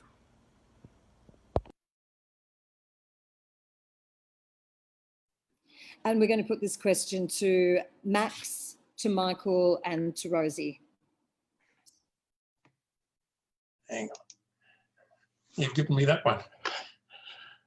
Okay, first of all, age has no barriers or boundaries. I might be the oldest one here in the room, but as people say, I also have a very young outlook. Okay, council does have a number of roundtables in conjunction with all of these groups, and that's important to continue that. And usually a councillor that's interested in that area does sort of put their hand up and join those groups. Now, that's what's normally happened in the past, and I guess it'll happen in the future. Now, for myself personally, and this is not a council, obviously, area, I've been involved in this area for, I don't know, 20 plus more years, and I'm well known in the young people and in the community for supporting diversity. And I've done a lot of initiatives and supported young people in this area. And this also now sort of comes back into a lot of the earlier years. It's not that you've got to start earlier into sort of primary areas and early secondary. And this is important as well to allow people to be acknowledged and understood. And that's an area that, you know, as I say, I've been involved in the youth communities for many years and have lots and lots of experience, and have supported youth all over these years in the diversity area, self-esteem, image awareness. And I guess that the way that I present myself and the activities that I get involved with, I think sort of speaks for that as well. And I have no trouble in communicating to any of these groups of people. And that was what I'd continue to do. Thank you. Thanks, Michael. Thanks for the question, Shireen. And I'd be honoured to be part of any LGBTQIA+ roundtables that council's initiated. I think they're a fantastic forum for people to get together with council, so there's an exchange of ideas. Uncle Rick's also been very pleased with council's roundtables that happen 4 times a year with the Indigenous community here. So council's already doing some great stuff and to assist people from diverse backgrounds to be welcomed into this community. As a relative newbie here, I consider that I'm also from a slightly diverse background compared to those people on the panel who have been here for a long time. So diversity covers many aspects. And Shireen, unfortunately for her, is one of those people that can't be on council as a younger person. I would have loved to have helped someone like her to get onto council because they have a young family, and makes it difficult in response to the earlier questions from the Facebook page as to why young people aren't on council. It's a lot easier for older people who might have more settled lives and not have children at home to be able to commit the time. So if there's some way that we can use the roundtable forums and other group activities and initiatives to continue to engage with the community and find out how we can help diverse groups to be part of this community, then I'm all for it and would welcome any opportunity to be part of any of those roundtables. I think walking around the streets leafleting, it's obvious what a diverse community we have here. And it's the reason that my partner and I chose to live here, because community is the main thing in this shire. It keeps the shire together and makes it interesting. And for all the reasons that people have put forward already about the arts and tourism, it's why people come here. It's why people want to live here. And people want to live here because the shire is the shire the way it is. They don't want to come here and change things. And it's that way the shire is that includes welcoming people of many different backgrounds that makes it a wonderful shire. And I hope that continues for a long time. Thank you. Thanks. Rosie, if we can hear from you, please. Hi, thanks for the question, Shireen. I was lucky enough to work at Shireen's wedding a couple of years ago, because on the side of everything else, I tend bars at weddings. It's a special skill I have. And Shireen and her now wedding it was really beautiful because the celebrant who officiated it is also a gay woman. And up until then, every wedding I had worked with her, she had to say, you know, I'm marrying you too, but I still think it's unfair that I can't marry my wife, even though I love her as much as you two love each other. It was the first wedding that I got to see Jenny Joy marry women and not have to put that caveat in because the Marriage Equality Act had passed. So I'm very pro equality. I don't know if it's a generational thing, but I find a lot of younger people are generally a bit easier to get on board with it than others. What my position on it is, I guess it was really easy for me. I get a lot of emails now asking me to sign pledges, and the one that was the easiest to sign was the Rainbow Votes Local Councillor Pledge. It was so easy to sign that because I so firmly believe that the LGBTIQA+ community should be represented. I think it's really unfortunate that 2 women who were going to run for council, one a queer woman and one an Indigenous woman, were unable to because, well, I don't know if I need to tell you because do you know why? Do you know why it's hard to run for council as a woman, a young woman with kids?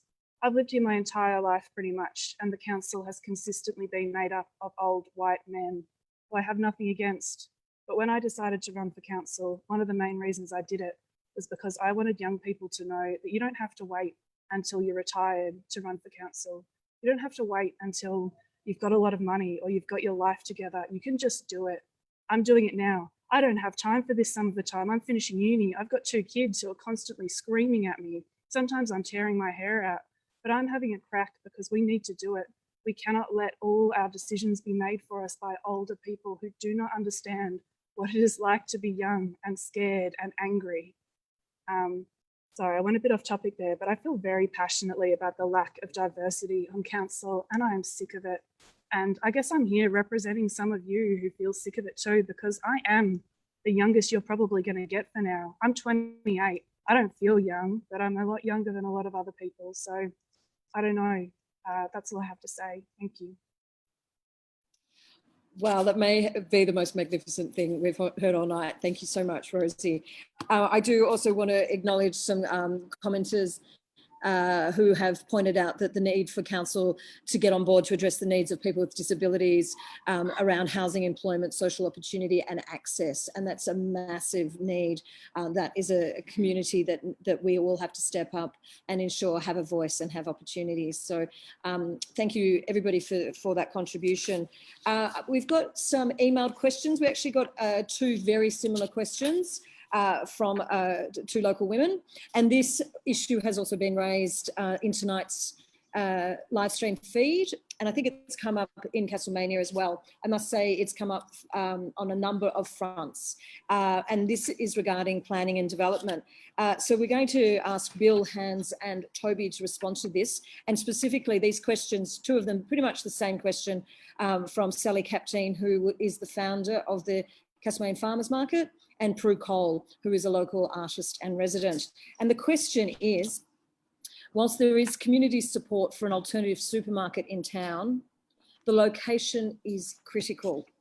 Our historic town is soon to be part of the UNESCO heritage listing. Why would we want an imposing modern supermarket structure located at our town entrance? What do the candidates think about the proposed location for this large supermarket to be built on the entrance to our beautiful heritage town? And can candidates suggest an alternative location? So, Bill, if you'd like to respond.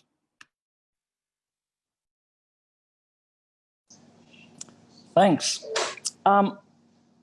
Is it the right location? Probably not. Council can, under the planning scheme, make sure that if it does go there, that it's built properly and safely. Are there other sites in Castlemaine? I'm sure the developer over the years and many other developers would have gone looking.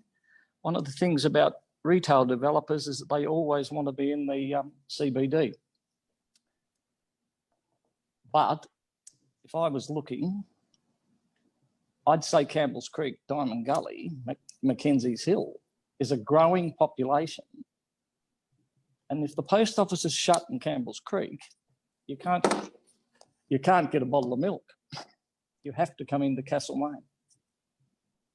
So there's an opening for commercial development in other parts of the Shire.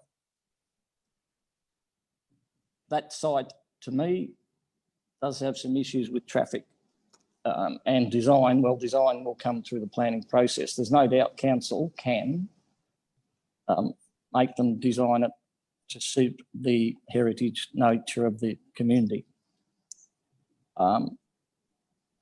including solar panels, etc. So the planning scheme and rules will allow council to control it, but I don't think you can.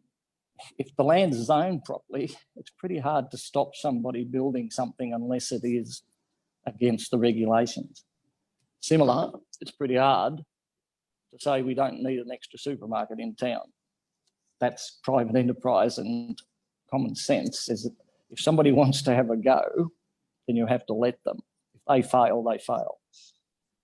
But council can control the planning, and is it the right site? As I say, I think there's traffic issues and something else may have been more suitable, but at the end of the day, the process will allow that and the developer himself will make a decision. Thanks. Thanks, Bill. Hans.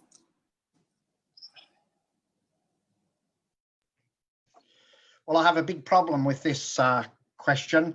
If I'm elected, and there's an application before the council, I have to consider the application on its merits.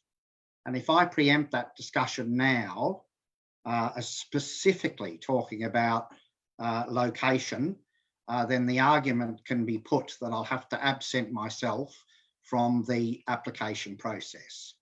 So I'm very sorry to the questioner, But if I make a judgment here about what I think about the location, then whatever my views, I will not be able to express them, and I won't be able to vote on them in the council chamber. There's been a fairly notorious legal case that came up. So what I will say is this: I'll consider the application on its merits. I'll be looking at the planning scheme. I'll be looking at the objections that come in from the public, the submissions that come in from the public, and I'll be considering all those issues. And I'll also be trying very hard to see that any supermarket development fits into the municipality, fits into Castlemaine, that it's involves renewable energy and sustainability and all those things, as I would whatever the application. So I'm not now talking about this specific application that I understand is already timetabled for council's consideration. So I'm sorry I can't answer it any further, but if I'm elected, I really want to be involved in the resolution of that planning application. Thanks. Yeah. Thanks, Sally and Prue. I mean, I do share Hans's reluctance to get into the details here for the reasons that Hans has set out. But just a few points. So we know that this application has been revised. So we know that a previous application for a supermarket in that precinct was approved by council. The developers have come back with a significantly larger proposal for a significantly larger supermarket, one about the same size or maybe a little bit larger than the MASC IGA. The process by which council now has to reassess that revised application means that it will be determined with all those considerations about environmental impact, being so close to the creek and so on, cultural heritage grounds, so that the effect it has on the built heritage, as well as the kind of impact it's going to have on the precinct that of course neighbours the South School, and the various infrastructure demands that that's going to have. So I'm confident that the council will work through these correctly. But I want to add something too. I mean, we don't live in the Soviet Union. This is not. I don't believe it's the role of councillors to be picking sites where supermarkets should or shouldn't be built, or where property developers should or shouldn't apply. There's a very rigorous process that our council has, largely directed by state government legislation, but also directed by council's own policy, which I think I trust will get it right. I do believe in, more broadly, I do believe in shoppers' choice. I do believe in consumer choice. My sense is that Castlemaine can support another supermarket. As for, I think one of the beauties of Castlemaine as a township and as a commercial centre is that we do have a concentration of the major businesses within the town centre. We don't have the blight of satellite shopping malls. I understand Bill's concern about not being able to get a litre of milk in Campbell's Creek or Diamond Gully. I thoroughly respect that, and I understand that Bill's interested in trying to find a way to get another general store out at Campbell's Creek, and I'd completely support that. I don't personally believe that outer urban shopping centres are good town planning. I think we can look at plenty of examples of other towns around Victoria and Australia and the world, and there are all sorts of social and environmental problems with out-of-town shopping centres. As for that particular site, though, I do think we have the chance on council to steer developers to adhere to very strict cultural heritage guidelines and environmental guidelines as well. So I trust in the process here.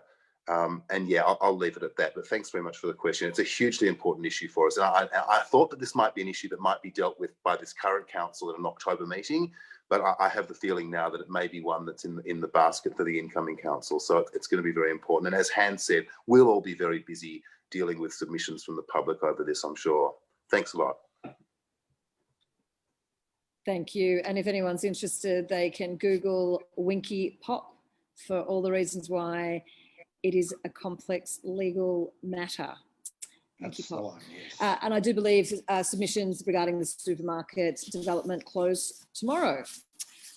So moving on, it is getting quite late. We've still just got a couple more questions to go. We still need to hear from a few more voices around the table. Thank you for your endurance, for your stamina, and for those of you watching from home. We've got a video question from Cohen Saunders, who is a local resident.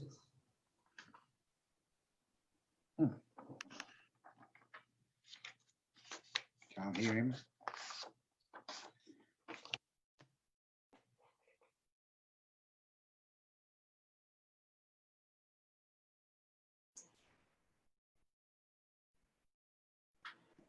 We're just going to play that again. We think there might have been an issue with the sound.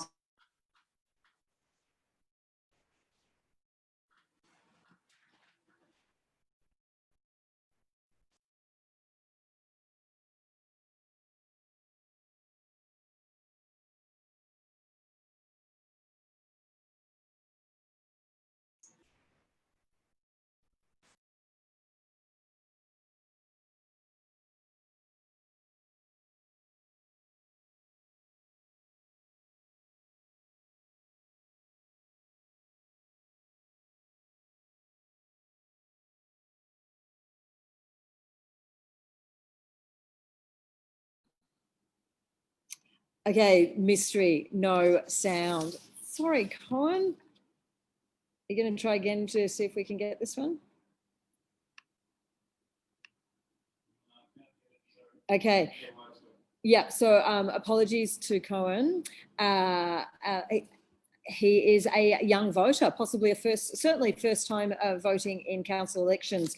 And his observation is, as a young person who cares about the environment, he feels his natural inclination would be to support a Greens candidate, which of course is Keppel. But he wants to put it to other independent candidates. If not Greens, why would he vote for somebody else? And I'm just going to put that to Glenn, to Michael, and to Max.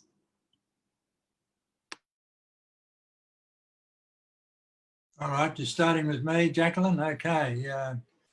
Interesting question. I suppose, look, I'm certainly very much in favour of the working towards zero net emissions in just 5 years' time, and then other waste management issues as well, but with renewable energy, waste management, and so on. Yes, I certainly support that. I'm not sure whether you need to be a Greens party member to uphold that. And I know the Greens themselves have non-environmental policies as well, for example, about immigration and so on. So for me, you can be supportive of sustainability, renewables, reduction of carbon emissions, without necessarily belonging to the Greens political party. Thank you. Yep. Michael, could you let Cohen know, for somebody who cares about environmental matters, why should he vote for somebody who's not a Greens candidate? Thanks for the question, Cohen. I am someone who's committed to a green lifestyle, and I have been for a long time. I've been a vegetarian for more than 30 years. I keep informed about issues such as gas extraction and usage being even greater threat to our environment than the use of coal. And I work on my property with my partner to grow Indigenous plants, and we do what we can to support local markets so that our food miles are as small as possible.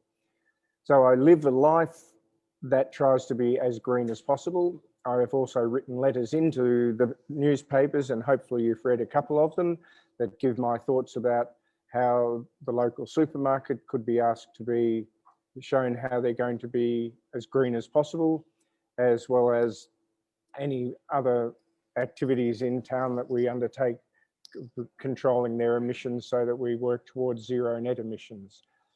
I've lived in countries where they've worked very quickly towards using electric vehicles. I support the way the council has gone about purchasing hybrids so that their emissions are lessened. And my partner and I also love cycling. The council's current cycling and walking strategy is from 2010 to 2020. So if I'm elected, I'll be working hard to make sure that the 2021 to 2030 cycling and walking strategy is put in place, as well as ticking off what has been done as achievements for the last 10-year cycling and walking strategy. Let's see how we can use the next 10-year strategy to make this council even greener than it currently is. So good luck, Cohen. I hope you find some good answers from all of us tonight. Thank you. And Max. Okay. I'm one of the old white men on council. I can't help that, but that's me. And I've been involved with young people for many years. And as Cohen would know, I'm involved in all the local schools as well. And I'm involved in the sort of early years, the middle years and youth. And you don't have to be a Greens type person to do whatever you need to do. Now, everybody, as I've said before, everybody has a role to play. And to facilitate councillors or anybody to get their message across and to get something to happen is what my role is in council, regardless of who the politics are or whatever the issue might be. There is a process that needs to be followed, and I've said to many people, you can have all the ideas you like, but you've got to convince the majority of councillors to vote for that item. And that's where the skill comes in. And young people who were involved in the climate change, they have to sort of realise, yes, they had their demonstrations, but they needed a voice. And that voice, the recognition of that voice had to come from council, and it had to come from somebody that was involved with young people.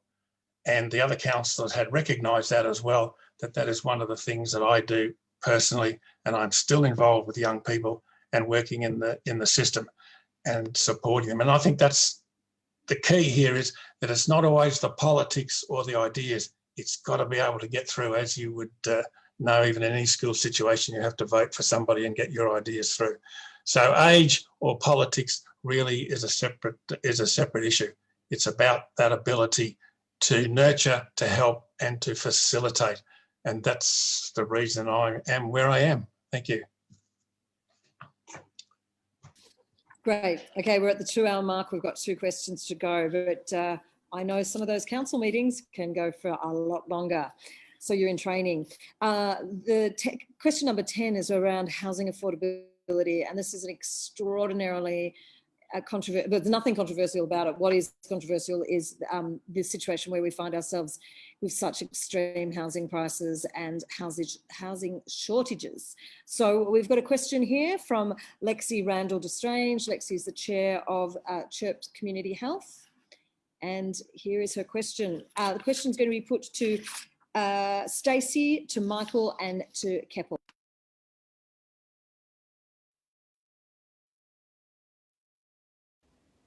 Hi, my name is Lexi. I'd like to ask, what can and should the Shire do to address our housing crisis?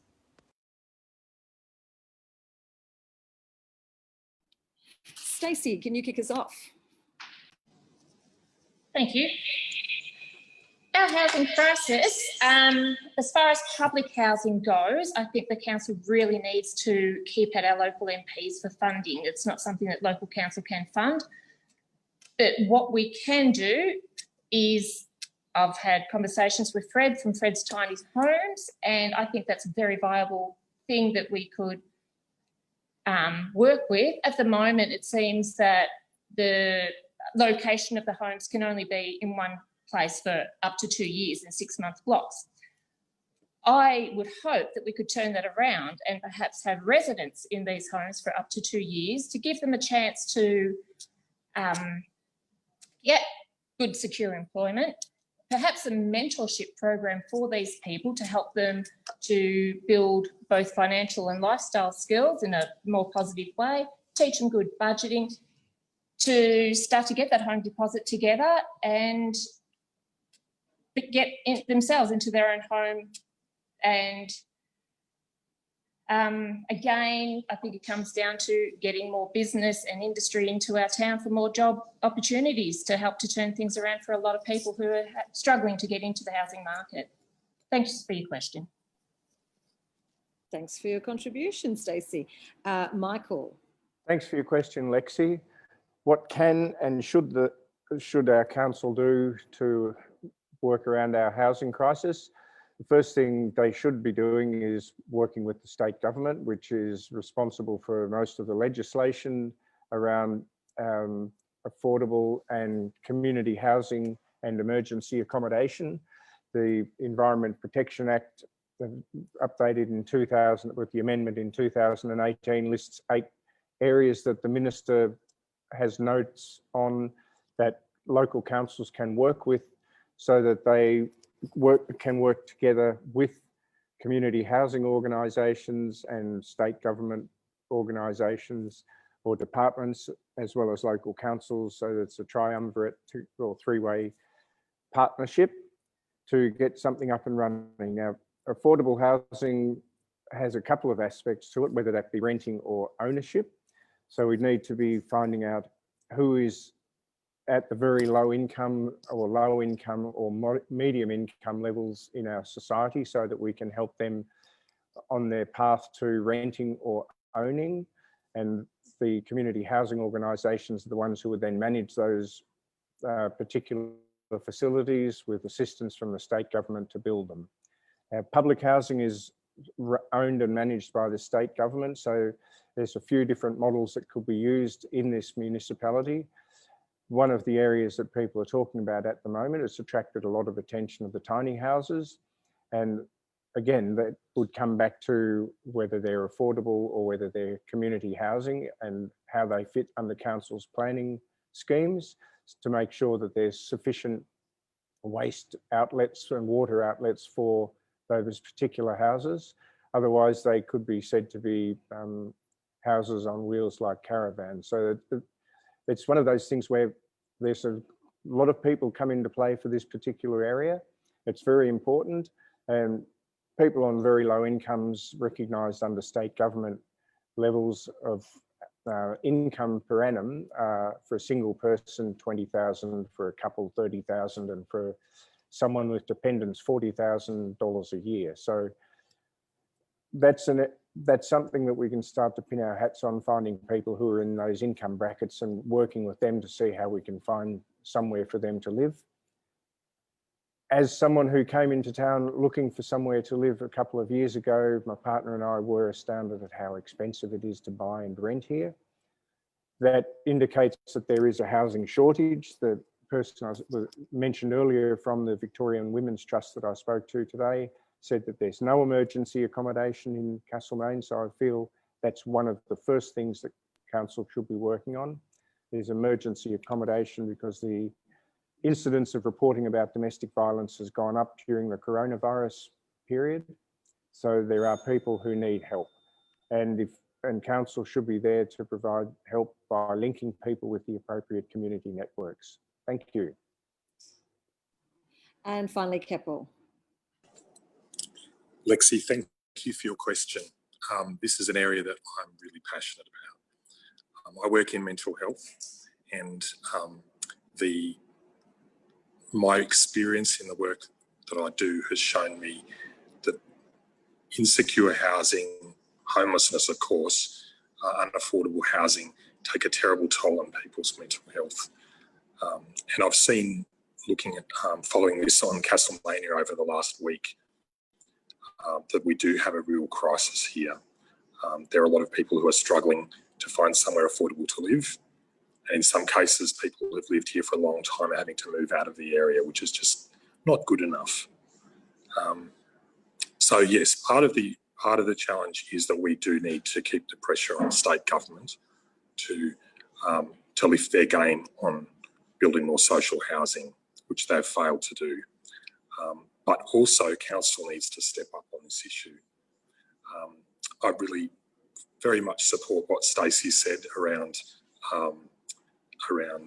tiny houses. I think they're an important part of the puzzle and really good for us to support tiny houses as an option. They've got a lot of flexibility and they suit certain people really well. But they're not going to be the band-aid solution for everybody. The other thing which I think is a really big opportunity is there's some innovative things that council could be doing about getting more affordable housing into our shire. For example, we have quite a number of vacant blocks around town that are owned by council. These could be leased out for affordable housing. There's a fantastic model called a community land trust, and I know that a group was set up in this town several years ago to try to get this community land trust model up. That could be done on council land, and that would then provide affordable housing not just to individuals but to families and long-term security. So not just somewhere temporary, but somewhere that people could call their home for the foreseeable future. So it's a really big priority for me. I'll do whatever I can on this issue if I am elected to council to get more affordable housing for our shire. Thank you. Great. And our final question tonight, it's a very important one. Accountability, consultation and community engagement. You're all demonstrating it right here and now by participating in this forum. So you're going to have to keep up the good work for the next 4 years. You're going to be listening to a lot of voices, a lot of opinions, and you probably won't agree with most of them. So one question from Castlemaine about this matter is, will you ensure that all council meetings, including briefing sessions, are open to the public in the interests of transparency? Possibly. And we have a video question, our final video from local resident Jeff Turner.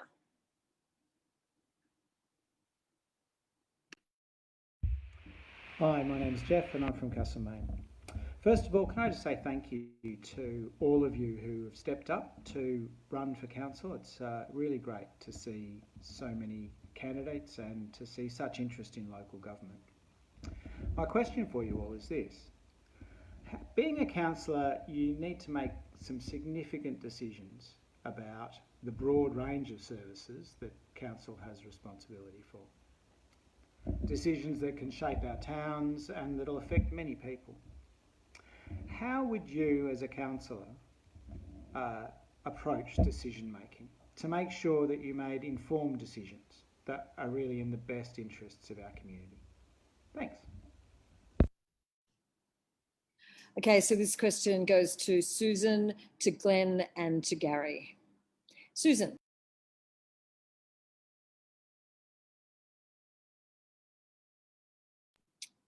Unmute, Susan. Oh, God.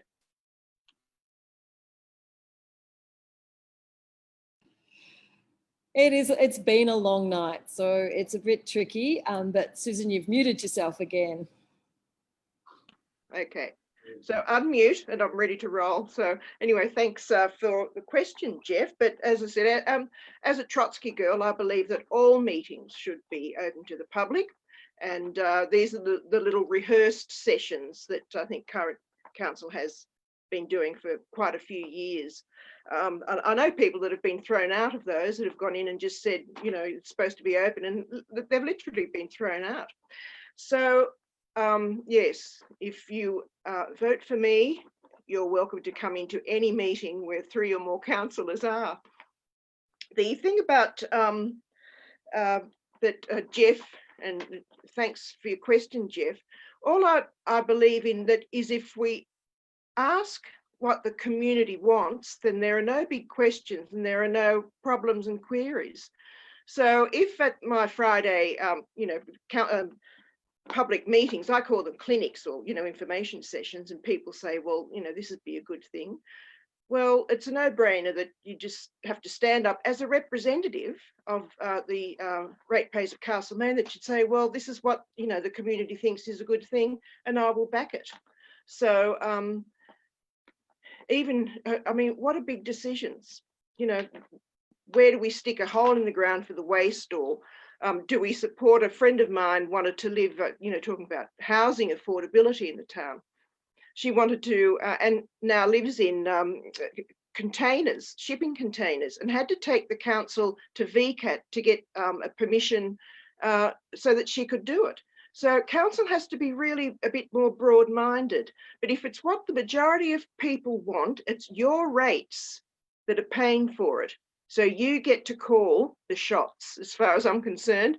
Just tell us what you want, but we've got to be made, councillors need to be available to hear it, which is why I'm saying over Friday lunchtime, I'm all ears for you. Thanks. Glenn. Okay, right, Jacqueline. Yes, yes, Jeff, thank you for the question. In terms of making a decision about that, as far as council goes, you always have to consider both the benefits and the costs of it, and that's something which is just realistic and common sense, although working out the actual benefits and the actual costs is not quite as simple as that, but the idea and the process should be followed. And associated with that are the risk and rewards of making a decision. And every decision has a risk, but you just have to accept that and to be able to work out what the significance is, what the impact of the risk would be, and then compare that with the actual rewards and benefits of making that decision. So further on, the consultation and collaboration with Mount Alexander residents, and maybe you could call an open meeting. I remember going to one about Froomes Bridge, was it earlier this year or late last year, about whether that should be done, and we had the mayor and the CEO out in the Botanic Gardens holding a meeting there with very interested residents. So it's those kind of meetings which should be followed and should be more of, I think. And the other thing would be to consider your key stakeholders, and that's also significant. So those aspects about making a decision. The last thing is, as I've said before, about that no councillor should have a conflict of interest in making that decision. So, for example, about the decision about where the supermarket should be, if you were a councillor who was going to put up your own supermarket, you should stand back from actually making a decision about that. So those aspects of decision making, I think, would be a proper process.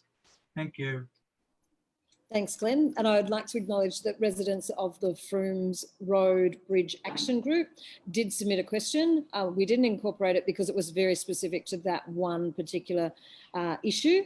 And there are obviously a lot of issues. Final word from the candidates in this forum. Gary, just around accountability, consultation, community engagement, and Jeff's question around good decision making. Thanks, Jacqueline. It's a great question. I'm going to work hard for transparency in council and integrity and respect for council and the staff, but I do understand that that's got to be earned, and it's got to be valued, and it's got to be reciprocated.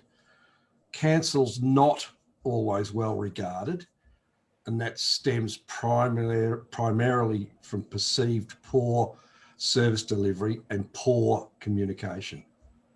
I think council does a great job with community consultation, but the important thing is they listen and they take on board what individual or community groups are saying and what they need. This means not coming to a table with preconceived ideas or objectives, but starting off with a clean sheet. Councillors must steer the vision on behalf of ratepayers and keep them on track, relevant to the community needs, which are affordable, and more importantly, do all this in a timely fashion. I understand that there's been some money put aside in this year's budget to encourage more neighbourhood get-togethers. And we spoke to the West End Resilience Group the other night, and I just think the empowerment that this gives to local groups to get together and help each other and promote understanding of important issues in their own neighbourhoods and encouraging their neighbourhoods with common goals. I just think that's a brilliant concept, and I just hope that council can, we've got lots of community neighbourhoods, Norwood Hill, Wesley Hill, Mackenzie's Hill, they can all have these community engagement groups, and I think there's got to be more of it, and I'll be encouraging that. Thanks, Jackie. Jacqueline. Thank you, Gary, and thank you everybody participating here in the room, at home, online. This forum will be available, obviously, if you've watched it through a Facebook stream, it's still there. You can watch it again. We will also have it available through YouTube. You can find it at the Shedshaker Brewing channel. And also Business Mount Alexander will be posting a link to this video on their website. So please encourage anybody that's interested in hearing from the candidates, getting some perspectives about their positions. Obviously, there's many more questions that you have. So reach out. A lot of the candidates have Facebook pages, which is fantastic. Good on you all for engaging with the community in the scary land of social media. Their numbers are also, and their emails have also been published through the Electoral Commission website, so you can reach out and you can clearly, they are open to answering your questions. So thank you, everybody. It's been quite a marathon. Thank you, Jen from Business Mount Alexander. Apparently we've had some people here prepared to vote for you, Jen. Not even a candidate, but they'll vote for you. And thank you to Doug for his technical genius. You can see more of that genius at work every Friday at the tap room. We're continuing to live stream music direct from the tap room. Whilst we can only have 10 people in the room, we might as well open up our wonderful musicians to a broader audience. So tune in and don't forget to vote. Your ballots will be in the mail and arriving any day now. So you've got no excuse now not to be making an informed decision. And good luck, everybody. Doesn't matter what happens, doesn't matter what the outcome is, stay engaged. This is a great community and we need you all to be putting in 100%. So thank you.